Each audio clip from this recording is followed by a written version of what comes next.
Existe um programa na cidade que mora dentro do meu coração. Às vezes rola sacanagem, pois na realidade todo mundo é fanfarrão. Torcedor é sempre legal, porque aqui não tem nenhum baixo astral.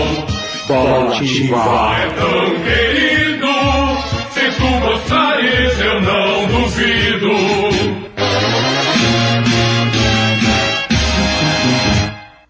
É isso aí, começou mais um Bola Ativa.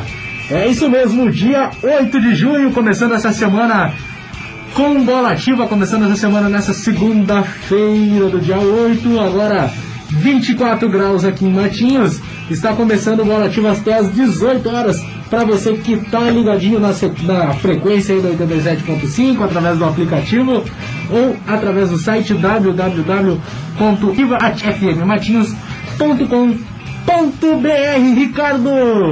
Olá para todos! Como foram aí de fim de semana, bípedes? Tá tudo bem aí com vocês aí que estão ligados com a gente aqui no rádio, na internet, no aplicativo de celular? Tá começando aqui mais um Bola Ativa na programação aqui da nossa Rádio Ativa FM. E já aproveitando aqui de saída, eu quero aqui mandar dois abraços, pagar dois abraços que eu estou devendo da edição de sexta-feira, que não deu tempo de mandar.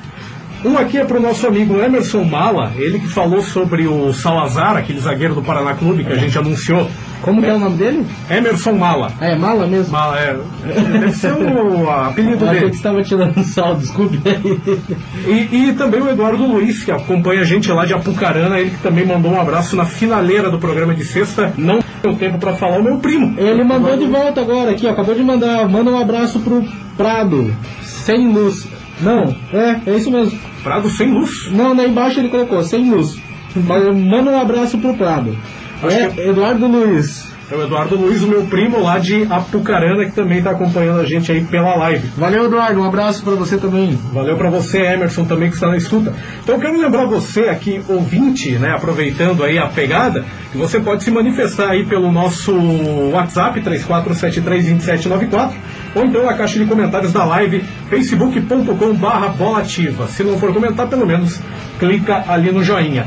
E você, empresário, você empreendedor aqui da cidade que quer associar sua marca com a gente, mande e-mail para o bolaativa@gmail.com ou mensagem box para o facebook.com/bolaativa ou mensagem de WhatsApp para o 992730051. Então já está pago aqui as considerações iniciais, os abraços iniciais. Como diz o Barão, aquele Amplex, o Barão fala aqui. Um abraço aí pro Barão, que tem o programa aqui na manhã da Rádio Ativa FM. O vereador Moab Santos. É, o vereador Moab Santos, um abraço para ele aí. E Ricardo, vamos começar a trazer já a informação, já estamos aqui na live no Facebook, então quem quiser fique à vontade aqui para comentar nossa live. Vamos começar com as informações do dia? Pois é, eu queria começar, Lucas, falando aqui sobre a treta que aconteceu nesse final de semana. Na verdade, é o prolongamento de uma treta que tinha entre o craque Neto, ou entre aspas, craque Neto, e o técnico da seleção brasileira na Copa de 90, o Sebastião Lazzaroni. O Neto até hoje chora as pitangas por não ter sido convocado para a Copa de 90, pois o Lazzaroni explicou que não convocou o Neto para o Mundial disputado na Itália, que o Mundial esse que o Brasil acabou sendo desclassificado pela Argentina. O Lazzaroni explicou no programa Futebol na Veia o programa Futebol na Veia do canal ESPN. Ele afirmou que o Neto nunca esteve no radar da seleção e criticou o comportamento do jogador fora de campo. Já em relação ao rótulo de injustiçado que o Neto atribui a si mesmo, o Lazzaroni negou ter marcado negativamente aí o jogador do Corinthians ao não convocá-lo para a Copa de 90. A gente tem até aqui a fala do Sebastião Lazzaroni. A gente vai rodar para você aqui no nosso Bola Ativa. Ele havia tido uma passagem não muito fértil, não muito profissional, aqui no Bangu do Rio de Janeiro. E, sinceramente, apesar de achar que uma grande carência no meio criativo, não via nele a dinâmica, não via nele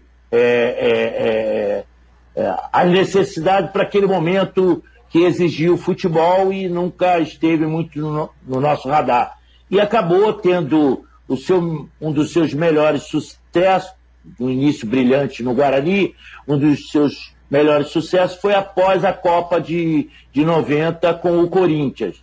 Na realidade, só como ele se transformou num homem de mídia, de programa, ele tem como cartão de visita um injustiçado que foi para a seleção de 90.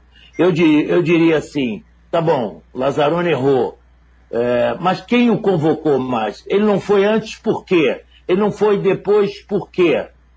Será que porque eu marquei ele negativamente? Não. Eu acho até uma forma de caracterizar, apenas me pareceu um bom homem de bola parada, excelente cobrador de faltas, de escanteios e tal, mas na continuidade de seleção brasileira, pela vida pregressa dele, fora do campo, a atitude e o rendimento, ele me pareceu apenas um balão japonês. Aí o Carolas me chamando o Neto de barão japonês. Quanto a toda essa choradeira que o Neto faz até hoje, por conta de não ser convocado aí para a Copa de 90, realmente a convocação do Lazzaroni para aquela Copa foi um flop e as pintas não entendem até hoje a presença de Bismarck e Tita naquela seleção, por exemplo. Só que o Neto, o problema do Neto é que ele na cabeça dele, ele é o maior jogador do sul do universo de todos os tempos. E até aproveitando, citando aí o tema de abertura, o tema oficial dessa Copa do Mundo em questão, aí a Copa de 90, que ele reclama até hoje que ele não foi convocado, né, citando o hino oficial, não a versão em inglês, a versão em italiano. Diferente do que diz a música, Neto, o mundo não é um carrossel colorido. O mundo é um lugar desgraçado para se viver.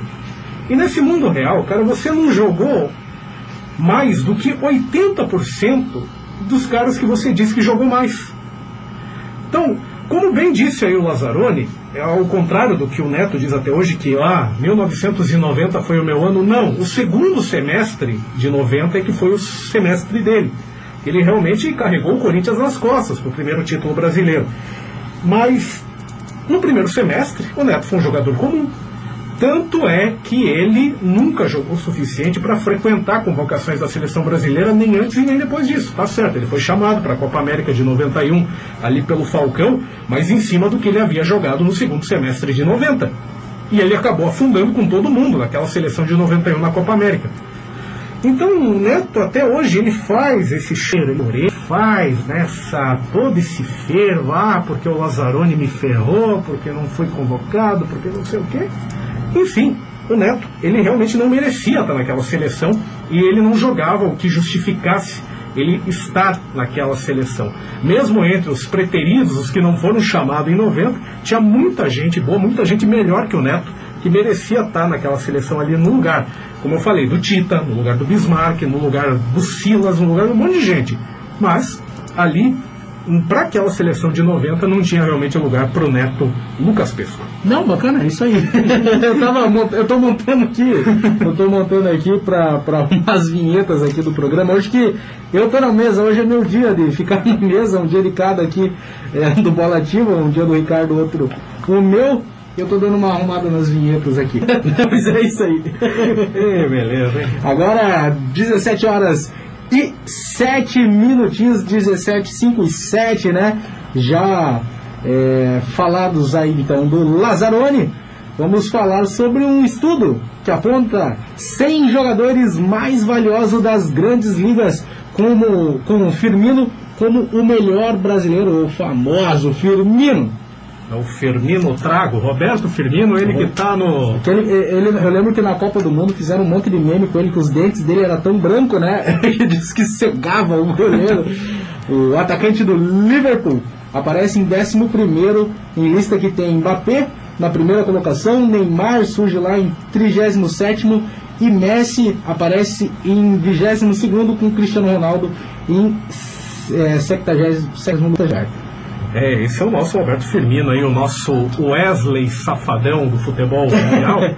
Ele que aparece aí como o melhor brasileiro nesse ranking feito aí pelo Observatório do Futebol CIES. Exatamente. São os especialistas em rankings de aspectos financeiros do esporte, o Observatório do Futebol CIES, que divulgou nesta segunda-feira a nova edição de um estudo que aponta os 100 jogadores mais valiosos das 5 grandes ligas da Europa.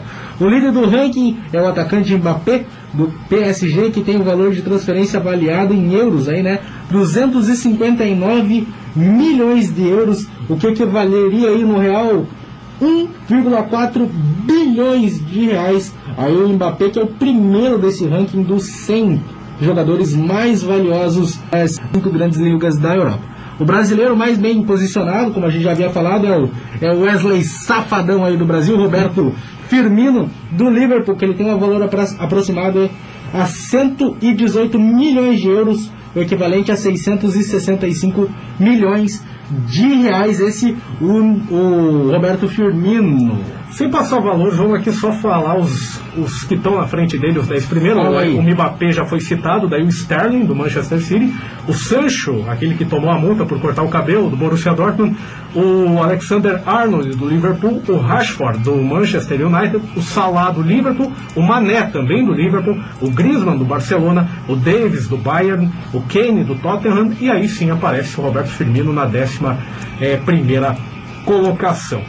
Mas, Lucas Pesco, já que a gente está falando aqui da Europa, sim, vamos sair ali dos circuitos mais badalados e vamos para Portugal? Vamos para Portugal. Vamos para Portugal, porque o atacante Douglas Tanque, ex-Paraná Clube, ele que foi o autor do gol da vitória por 3-2 em cima do Passos Ferreira, ou do Passos Ferreira, que é o time que ele joga em cima do Rio Ave, pelo campeonato português ontem, ele acabou, esse gol aí da vitória foi o 21º dele, em um total de 59 partidas ou 2 temporadas que ele fez até agora pela equipe aí do Passos Ferreira. A equipe luta contra o rebaixamento lá em Portugal, mas ele está conseguindo aí um destaque, o Douglas Tanque, esse jogador negro, alto, forte, espadaúdo, passadas largas, que começou na categoria de base do Guarani, teve passagem até pelo Corinthians, mas o grande destaque dele foi por causa de um jogo que ele fez pelo Paraná Clube. O Douglas Tanque, num jogo da Copa do Brasil de 2012, na Vila Capanema, o Paraná perdia para a equipe do Ceará por 1-0 e ele fez o gol de empate. E o Paraná acabou saiu da situação de eliminado, que seria pela derrota por 1-0, e acabou se classificando para a fase seguinte da competição da Copa do Brasil. Douglas Tanque havia entrado em campo aos 39 minutos do segundo tempo, aquela substituição, desespero, do treinador. Sim. Simplesmente pega o atacante, vai, se mate, faça um milagre aí, em 5 minutos. Ele entrou aos 39 e marcou o gol de empate aos 45 minutos do segundo tempo. Esse resultado que acabou classificando o Paraná para as oitavas de final da Copa do Brasil 2012, sendo desclassificado pelo Palmeiras, que viria a ser campeão enfrentando o Curitiba na final. Esse foi o único gol do Douglas Tanque em 7 partidas que ele fez pelo Paraná Clube, mas acabou ficando marcado por ter sido uma das poucas lembranças desse período ruim do Paraná, quando o Tricolor disputou a 2ª divisão do Campeonato Paranaense, chegou a cair no Paranaense, disputou a 2ª divisão com equipes do Quilate de Grecal, Cincão, Júnior Team, esses timaços aí da 2ª divisão paranaense, e acabou sendo campeão. Agora, com 26 anos, o jogador está na 2ª temporada aí no Passos de Ferreira, que entre os 18 times aí do Campeonato Português, ele está aí lutando contra o rebaixamento. Os 2 últimos lá em Portugal caem para a 2ª divisão. Faltam 9 rodadas para o final do campeonato e o Passos já é o 18º, ou seja, o terceiro de baixo para cima. Tem só 25 pontos, 6 acima da zona de rebaixamento, que nesse momento tem o Portimonense e o Desportivo Aves. Portanto, está uma equipe que está brigando para não cair, sim, mas está conseguindo aí obter um destaque, o nosso Douglas Tanque. Douglas Tanque. É isso aí, Ricardo. Agora 17 horas e 13 minutinhos, já temos um comentário aqui, um abraço para o Eduardo Meduni, boa tarde meus amigos, o Eduardo Luiz e o Eduardo Meduni aqui na live, tecendo os seus comentários, façam como eles, entre aqui na live, na página do Bola Ativa e participe aqui da nossa programação e também participe pelo WhatsApp aqui como o Marcelão fez. Marcelão mandou um emoticon aqui, um abraço para o Marcelão que está aí na escuta, você pode participar aí no 3473-2794, agora 17 horas e 13 minutos. No próximo bloco, Ricardo, o que a gente vai... Eu prometi no programa passado o áudio lá dos caras da Gaúcha, né? Já está preparado aqui, a hora que sobrar aqui um tempo a gente mete no ar aqui. Mas agora, 17 horas e 13 minutos, vamos falar daquele esporte que você adorou? Que eu adorei? O New Foot.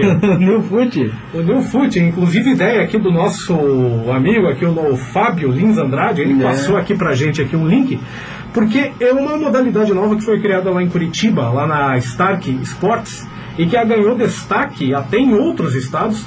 Inclusive, nesse fim de semana eu estava lendo uma nota na Folha de Pernambuco, falando sobre esse novo esporte. O texto diz o seguinte: uma inusitada modalidade de futebol, aquele New Foot, foi criada por empresários que administram quadras de futebol em Curitiba para driblar a proibição de órgãos públicos sobre competições esportivas com contato físico. Aí, a sacada de mestre foi criar uma competição esportiva sem o contato físico.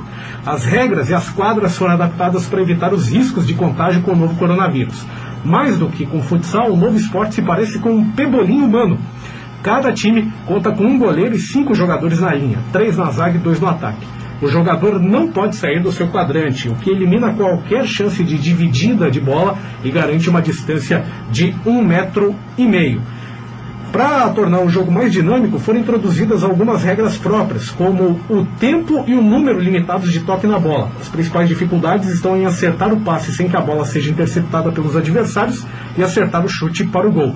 A empresa também instalou um tapete sanitizante e disponibilizou álcool em gel para as grades da cancha. Além disso, os jogadores são obrigados a usar máscara.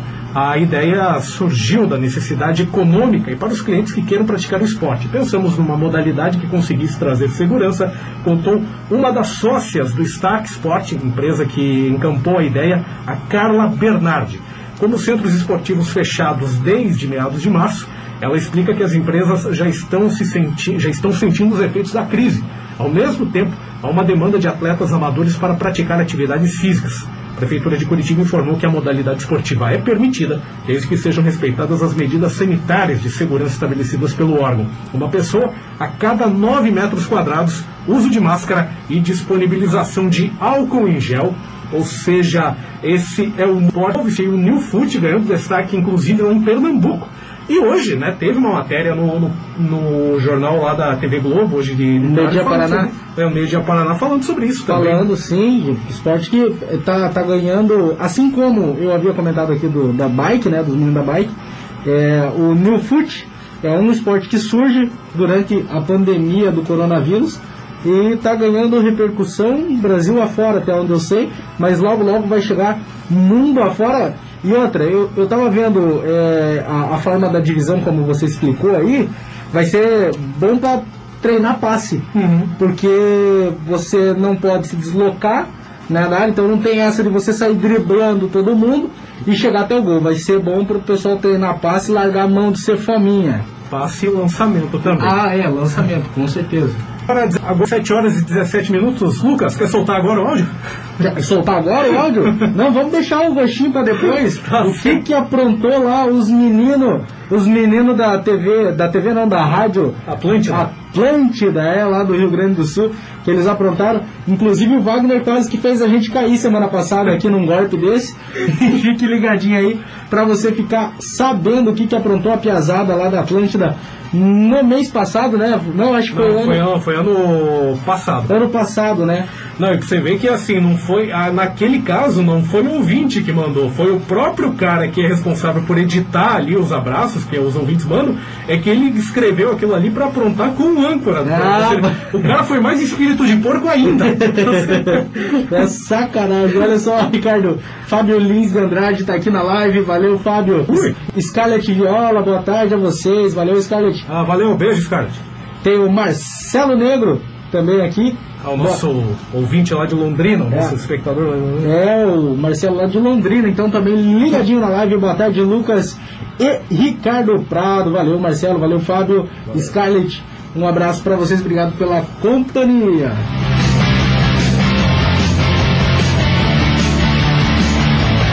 Agora 17 horas e 18 minutinhos, é isso aí, faça como o Marcelo aqui, entre na live, nos acompanhe ao vivo e a cores aqui pelo Facebook.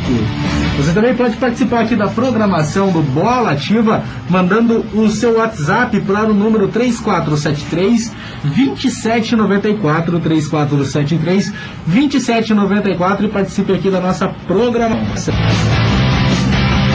Ricardo, que hoje está aqui, se você quer ver o Ricardo está com a camiseta do Grêmio hoje, com o uniforme do Grêmio aqui nos estúdios da Ativa FM. Entra na live aí, você vai ver o Grêmio. Só não perde, de gremista ele só não perde pro Pé. O meu amigo Pé, um abraço pro Pé, que também tá sempre ligadinho. O Pé escuta bastante nossos podcasts, inclusive amanhã, né? O podcast vai estar liberado aí no YouTube. Você que perdeu o comecinho do programa e quer não escutou e quer escutar amanhã, podcast Bola Ativa, amanhã no YouTube, só procurar lá Bola Ativa, dia 8/6, e você vai ter acesso a toda a nossa programação. O que é? Não, só disse ui.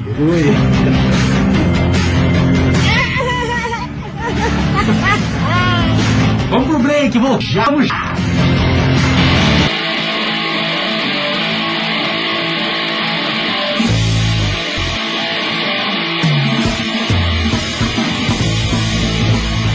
É isso aí, estamos de volta, Bola Ativa, segundo bloco, 17 horas e 21 minutinhos, estamos de volta com Bola Ativa até as 18 horas, para você que tá ligadinho aí na 87.5. Ricardo Prado. Ui, tô aqui. Tá aí? Tô. Tá, então o seguinte, vamos jogar no ar aquele áudio? Aquele que era o esperado? Vamos, tá aqui já na... Então, bota aí a piazada, o que aprontou a piazada lá?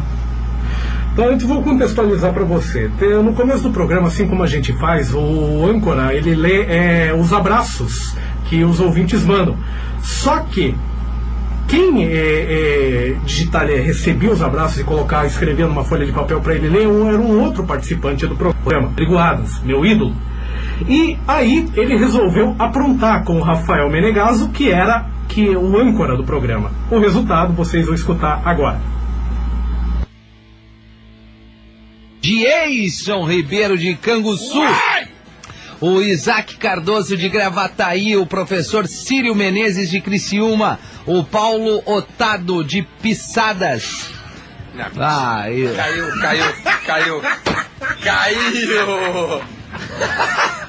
Pissadas. Como é que conseguiu? Lê de novo. Não vou ler. Eu não vou mais ler os abraços. Não vou mais ler. Acusou. Não. Pô, mas vem cá, eu vou começar a sacanear, não tem problema. Não, tá tudo certo. É isso, meu, é futebol e entretenimento. Não, futebol e entretenimento, quando começar a escrever teus roteiros errados, vou fazer a mesma coisa. E o Rafinha foi que nem um trem desengovernado. Um abraço então pro Paulo Otado de Pissadas, pro Bruno Salvador de São José dos Pinhais, em Paraná, Jonathan Souza de Três Cachoeiras, Tamires Minto de Porto Alegre e pro @Rafinha Rádio, que eu amo, referência pra mim.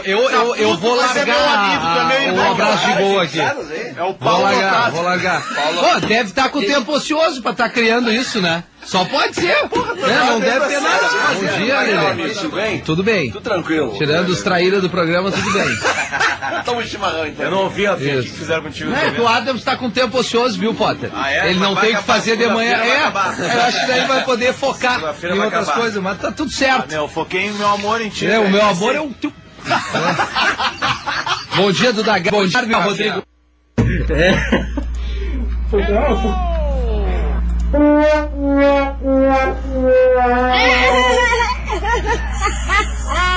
sacanagem que a piazada aprontou lá na Atlântida. O legal é que o Rafinha foi bem sincero nessa reação dele. Ah, não sei o que, eu foquei meu amor, o teu. E a gente que quase que caiu numa dessa na semana passada, e aí a gente lembrou dessa cena, desse áudio aí, desse vídeo, que na verdade é um vídeo, né? E resolveu trazer no ar pra você, pra divertir essa tarde nossa aqui. Vamos de notícia, vamos falar de coisa séria, Ricardo. Vamos falar então do Paraná Clube, que lançou 2 camisas em homenagem a momentos marcantes do clube. Um deles foi o Pentacampeonato Paranaense e a outra foi a participação na Libertadores. A camisa Hegemonia faz referência à camisa do Penta, em 97. Era um modelo que o Paraná Clube usava, que lembrava muito a camisa do Paris Saint-Germain, que o Paraná Clube sabe que a camisa que ficou mais marcante é aquela que é metade azul, metade vermelha. E em 97 eles lançaram uma camisa que tinha uma faixa central vermelha, grandona. Umas listras brancas. Listras brancas separando e o resto assim, azul. Indo pro ombro azul. Indo pro ombro, indo pros braços azul. Essa foi a camisa homenageada com o modelo Hegemonia, e também a camisa Desbravando a América, que relembra a participação do Paraná Clube na Libertadores de 2007, que é uma camisa branca com umas faixas horizontais aqui em cima, próximo ao ombro. Próximo ao ombro. Uma faixa atravessando assim de fora a fora, 2 na verdade, uma vermelha e uma azul. São as camisas Hegemonia e Desbravando a América. Cada uma delas vai custar R$ 142,90. O Paraná Clube, que assim como diversos clubes aí do futebol brasileiro, né, a gente até falou do Ceará uma vez, o Paraná Clube entrou naquela de ter o seu fornecedor esportivo próprio. No caso, é a marca Valente, né, que é a fornecedora, a marca usada pelo Paraná Clube para as suas camisas. Assim como Curitiba, por exemplo, tem a 1903, o Paraná tem aí a Valente, que é a marca própria aí que lhe fornece os uniformes. Essa é uma boa notícia aí do Paraná Clube. Outra informação que vem lá da Vila Capanema é que o atacante Rafael Furtado não faz mais parte do Paraná Clube. Ele deixou o tricolor após uma rescisão contratual em comum acordo. O Rafael Furtado é revelado no Paraná, tem 20 anos de idade e tinha contrato até dezembro com o Paraná Clube. Ele não vai ser mais aproveitado e fica aí livre no mercado. O Rafael Furtado, ele que é cria das categorias de base do Paraná Clube, foi emprestado para o Atlético Mineiro, onde foi campeão mineiro sub-20 em 2017. Aí sofreu uma lesão grave no joelho no ano seguinte, teve que passar aí por uma cirurgia e acabou retornando em maio do ano passado. Ele havia marcado aí 3 gols em 6 jogos pelo Brasileirão de Aspirantes do ano passado pelo Paraná Clube, acabou se machucando de novo e teve que esperar mais um bravoquinho ao profissional. Em agosto ele voltou a ser opção do Paraná no empate em 0-0 com o América Mineiro, agosto do ano passado, né, pela 14ª rodada da Série B. Pelo profissional ele não jogava desde março de 2017 lá no Paraná Clube. O Rafael Furtado, que não é mais jogador do tricolor. 20 anos, né, Rafael? 20 anos. Cria do Paraná mesmo, acabou, então, zarpando, como diz a turma, acabou zarpando aí do Paraná Clube, então, Paraná, que encerramos as notícias do Paraná Clube, então, mudou a camisa, perdeu o jogador. Perdeu o Rafael Furtado. Quer dizer, perdeu não, a gente costuma falar assim, perdeu assim quando o jogador quis ir, deu uma banana pro clube e foi embora, mas não, foi uma rescisão como um acordo, o clube aceitou, o jogador aceitou, um falou não queremos mais, outro disse de acordo, então... Um entrou com o pé, outro entrou com a bunda, e negócio fechado. Vamos falar do Coxa do Curitiba, que pede para torcedor adiantar as mensalidades, é isso? Na verdade foi um torcedor que antes mesmo do Coxa pedir, ele adiantou as suas mensalidades e pagou todo o seu plano de sócio até o final de 2022. O Thiago Fernando Silva adiantou o pagamento das mensalidades para ajudar o Coxa durante essa pandemia. Segundo ele, toda ajuda é bem-vinda, né? Mesmo sem poder ir aos jogos, ele adiantou aí todos esses pagamentos até o final de 2022. O Coxa, que está sem jogar desde o dia 15 de março, não existe uma data para voltar, né, a prática do futebol, né? Não tem nenhum prazo, nada definido quanto a isso, mas esse torcedor aí, para ajudar o time, fez o que um torcedor do Corinthians já havia feito, só que esse torcedor corintiano que fez, ele foi mais longe, que ele pagou tudo que tinha que pagar até 2027.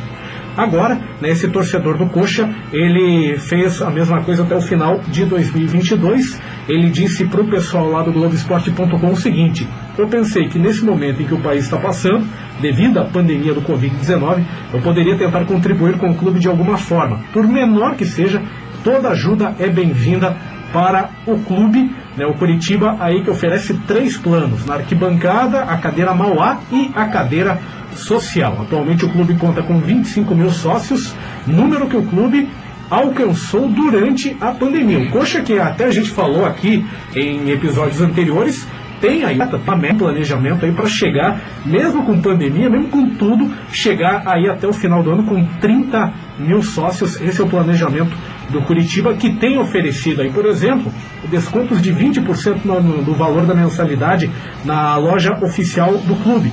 Também vai colocar placa, isso a gente já falou aqui também, vai colocar placas com os nomes dos sócios adimplentes, os sócios que mantêm aí seus pagamentos em dia, essas placas que vão ser colocadas lá no Couto Pereira. Aí o clube está oferecendo uma contrapartida, né, e tem torcedor aí que também está pensando em ajudar o clube, como é o caso desse nosso... do Thiago Fernando. Isso, Thiago Fernando Silva. Ele pagou até o final de 2022, não é só até o final do ano 2020, não. Ele já antecipou aí para 2022. Menino visionário, então.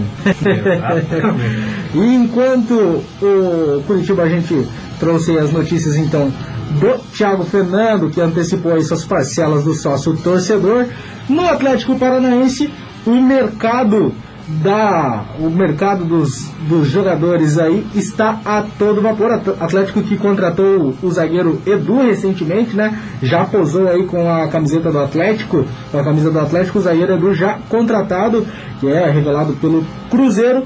O Atlético tá tentando aí, tá na mira o Vini Locatelli, de 21 anos, do Chapecoense, que é meio campo, né? Meia, né?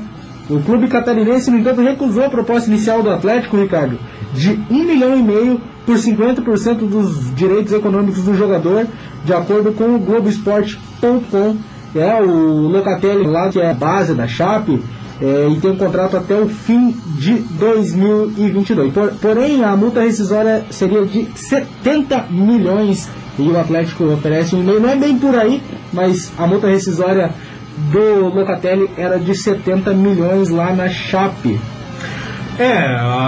Depois que a Chapecoense se manifestou aí dizendo não pela primeira vez, né, a diretoria do Furacão aí se reuniu, eles analisam a possibilidade de aumentar a proposta aí para o Locatelli, né? As duas equipes têm uma boa relação, né? O Meia Denner foi emprestado à Chapecoense nesse ano em troca da cessão de 2 jogadores da base, né? A delicada situação econômica lá da equipe da Chapecoense também pode pesar aí para um possível acerto em caso de uma nova oferta que o Atlético vai fazer, né? Até a paralisação do futebol por causa da pandemia, Locatelli havia feito 11 jogos pela Chapecoense nesse ano. Em todo o ano passado, ele jogou 19 vezes pela Chape. O Vini Locatelli, que está aí nos planos do Atlético, entrou aí no radar da equipe atleticana, o nosso Locatelli, de 20 anos de idade. Tá aí mais uma informação então do Clube Atlético Paranaense, fazendo um giro aqui de notícias com os times da capital do Paraná. E também vamos falar então do ídolo do Atlético, já que a gente tá falando do Clube Atlético Paranaense, do Sicupira, né? Pois é. Teve aí um BO, como diz a turma, que deixou o hospital aí com suspeita de coronavírus. O Sicupira, que para quem não conhece, foi um dos maiores artilheiros aí da história do Atlético Paranaense, com 76 anos agora, né?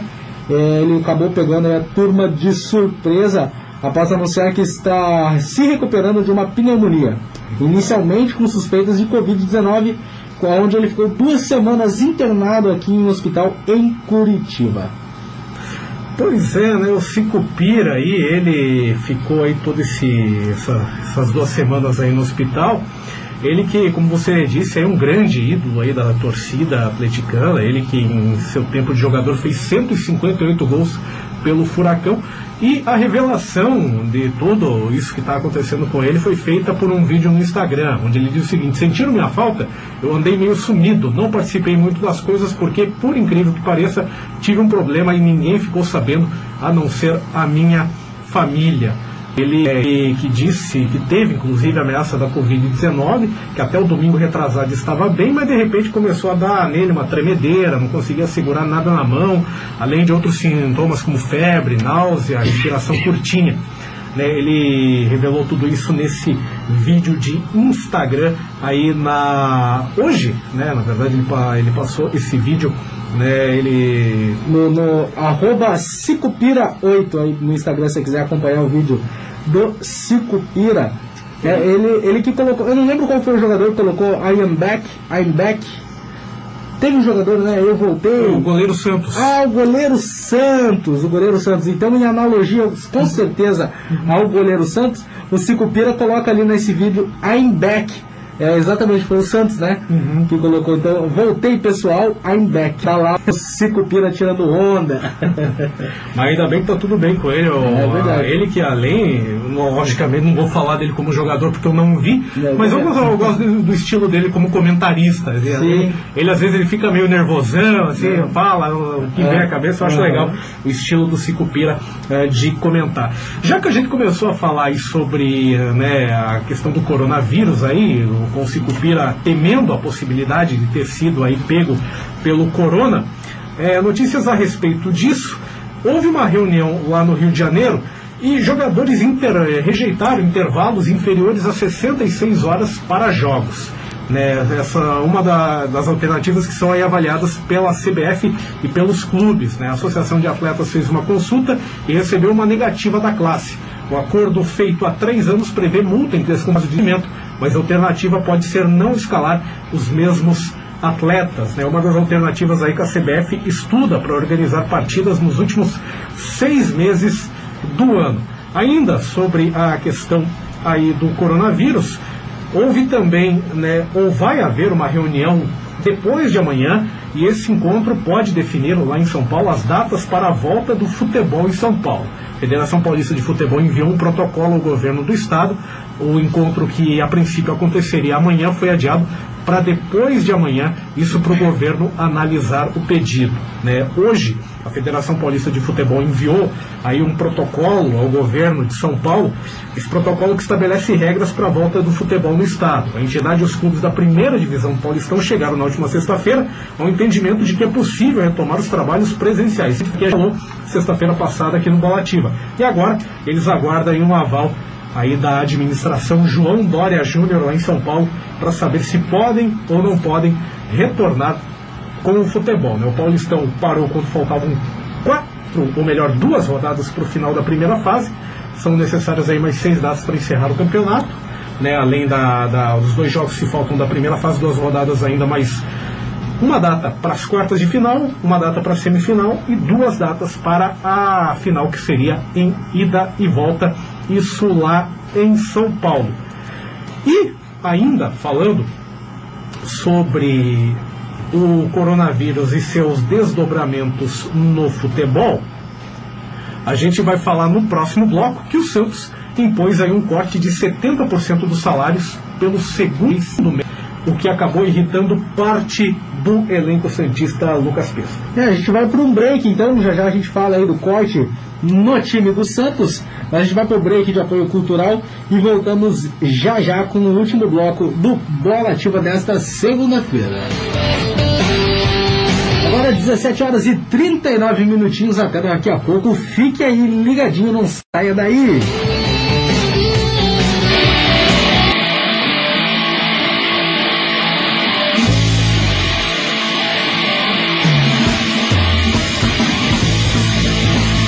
isso aí, 17 horas e 43 minutinhos, estamos de volta, bola ativa, até as 18 horas, até 18 não, até 17h54, que daí tem a hora do Ângelos. Ricardo? Pois é, né, a gente saiu do bloco anterior prometendo aí falar do Santos. Então o Santos que fez um corte aí de 70% dos salários dos atletas pelo segundo mês consecutivo. Segundo uma apuração feita pelo UOL Sport, a decisão aumenta a insatisfação de parte do time com a administração de José Carlos Pérez. Houve uma tentativa de acordo com o plantel no início de abril por causa da pandemia. A proposta, à época, era justo fazer o que é praticado atualmente no CT Rei Pelé. Contudo, os comandados de Gesualdo Ferreira, português, recusaram a tentativa. Sem acordo com o grupo, a diretoria decidiu impor o corte atual. Hoje, o tratamento imposto aos atletas é semelhante ao dos outros empregados do clube. Os funcionários que faturam mais de 6 mil por mês recebem apenas 30% da remuneração. Metade do valor descontado será devolvido em uma futura rescisão contratual. Como ainda não houve acordo com os jogadores, a cúpula decidiu adotar a mesma medida. O Santos, por sua vez, afirma que 30% do salário foram depositados ontem. Ainda de acordo com a versão de integrantes do departamento de futebol, dessa vez houve conversa com os líderes do elenco e o encaminhamento de um acordo em relação aos valores. Ainda segundo funcionários do clube, os atrasos nos direitos de imagem variam de atleta para atleta. O clima entre vestiário e diretoria nunca foi bom, que o pessoal do UOL, e com a postura atual a situação tem piorado. Os principais líderes do elenco veem uma falta de diálogo lá na Vila Belmiro. O Santos que decidiu impor um corte aí de 70% dos salários pelo segundo mês e parte do elenco tá full pistola por conta disso. É isso aí, então se no Santos aí só BO 70% de corte, vai dar uma pauleira legal aí no time do Santos. Ricardo, vamos falar do vôlei, já que o Cruzeiro não é um time que está indo muito bem aí no Campeonato Brasileiro, né? Que o Cruzeiro foi rebaixado. Esse ano está indo a passos largos para uma cavando a cova. Coitado do Cruzeiro. Um grande time. Mas no vôlei, o Cruzeiro o líbero Luquinha, que é quase meu xará. Ele é tipo Lucas, só que no diminutivo é o Luquinha, que é o quinto jogador a renovar o contrato. Eles acertaram aí com o Luquinha de 33 anos. O Luquinha chegou para substituir o Serginho, que foi um dos destaques na equipe na temporada passada, conquistando aí o Mineiro, a Copa Brasil e o Sul-Americano de vôlei aí pelo Cruzeiro.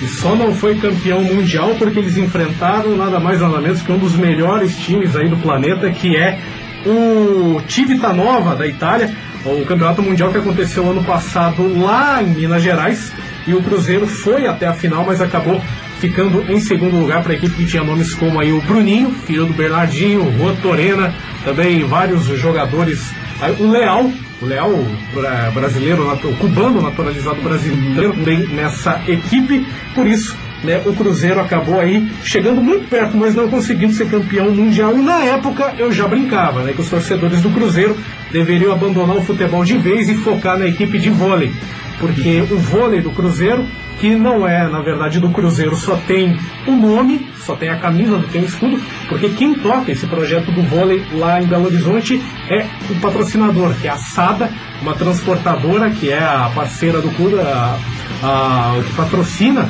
né, essa equipe. O Cruzeiro só entra só com o naming rights, e por isso até uma coisa bem à parte, assim, os investimentos não são feitos pelo clube, na equipe de vôlei, é por essa SADA, é por essa empresa, e eles aí são... ganharam tudo aí que você falou que eles ganharam. Campeonato Mineiro, Campeonato Sul-Americano, Copa do Brasil. Só faltou ganhar a Superliga, só faltou ganhar o Mundial. Então, se no futebol o Cruzeiro tá daquele jeito, no vôlei, pelo menos no vôlei, as coisas são bem melhores lá pros lados do Cruzeiro. Lá pros lados mineiros. Agora 17 horas e 48 minutinhos, e surfista de 60 anos morre após ataque de tubarão branco lá na Austrália. A vítima é resgatada e recebe os primeiros socorros na praia, mas ele não resistiu. O ataque que aconteceu em Kingscliff, na Austrália, após o surfista ser mordido na coxa esquerda no mar de South Beach por volta das 10 horas do domingo de ontem. e outros surfistas conseguiram resgatá-los e levá-lo até a praia. Ele chegou a receber ali os primeiros socorros, mas deixou a areia sem vidas. Esses ataques de tubarões são comuns ali na Austrália, né? Até tem várias placas indicando a presença de tubarões, que são uma das maiores preocupações dos surfistas de lá, né? Esse é o terceiro ataque já em 2020, mas apenas o primeiro que acontece a uns surfistas. Em janeiro, um mergulhador foi morto em Esperance, né? Na costa ocidental do país. Em abril, um trabalhador da vida selvagem não resistiu a um ataque na grande barreira de Currais lá na Austrália, tá? Então a informação no mundo do surf é lamentável aí o falecimento desse surfista de 60 anos na Austrália por um ataque de tubarão. O pessoal precisa ter cuidado aí, porque como você já disse, né, a Austrália, a região, as praias australianas são cheias de tubarões, direto a gente fica sabendo de acidentes com tubarões que acontecem ali, né, quem acompanha muitos programas esportivos aí especializados sabe, né? Inclusive teve um ataque numa etapa na Austrália que aconteceu durante o campeonato mundial, né? O atleta não ficou machucado, mas o tubarão chegou a atacar ele estava sentado na prancha, tem vídeo, né, mostrando o ataque no momento ao vivo ali na WSL. Nessas horas é que a gente tem que pensar, lembrar, sempre os surfistas têm que tomar cuidado, pensar como naquele comercial do Lars Grael, né? Ele fala, né, que as lanchas são como as motos, as lanchas são como os carros, os jet skis são como as motos, os banhistas são como os pedestres e os tubarões são como os cachorros. Você tem que tomar bem cuidado com os tubarões. Isso é uma piada bem gostosa. Ouvinte. Tá aí então. Tome cuidado. Os cachorros, então, os tubarões são os cachorros do mar.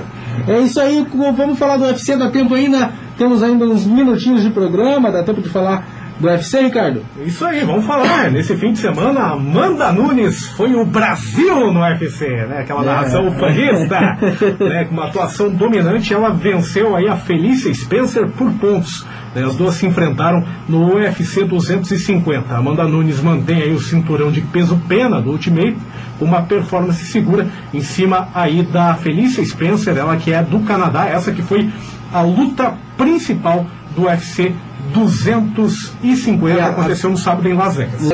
Foi a 11ª vitória consecutiva da Amanda Nunes, da brasileira, 11ª vitória que se tornou, né, a ídola aí do UFC brasileira, que não perde desde 2014.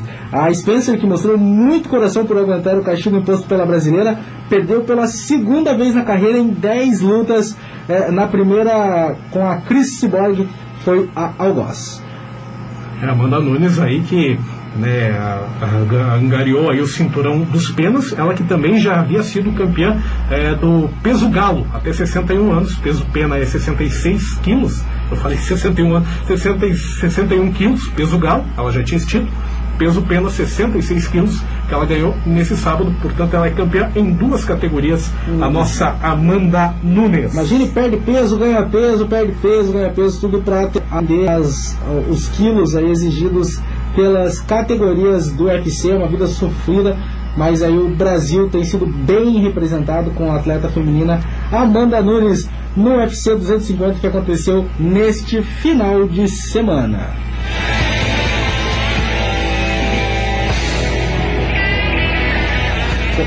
Ricardo, como você disse, né, esse DC Back in Back aqui, instrumental que você colocou na nossa trilha sonora do Bola Ativa, o Ricardo que escolheu. Show de bola, valeu, Ricardo. Dá tempo de falar de mais alguma coisa aqui, Ricardo? A menção honrosa aqui pro goleiro da equipe do Ferroviário, ele que vai ter que pagar a promessa, né? A equipe atingiu uma meta de doações, né, da Ferroviária lá de Araraquara, e o goleiro, o nosso Saulo, ele vai ter que cortar a barba, né? A campanha somou 200 cestas básicas para ajudar entidades na pandemia do coronavírus, e agora o Saulo, que está parecendo o Bin Laden, vai ter que tirar aí a sua barba pagando a promessa. Show, tá aí, conseguiram então. Arrecadaram 200 cestas básicas para o Fundo Social de Solidariedade de Araraquara, tá aí. ação do time do Ferroviária. Bom, 17 horas e 53 minutinhos, já acabou, eu nem me liguei, tá chegando ao fim. Tchau, obrigado, até amanhã. Um abraço, até amanhã. Valeu, fique aí com a hora do Ângelos.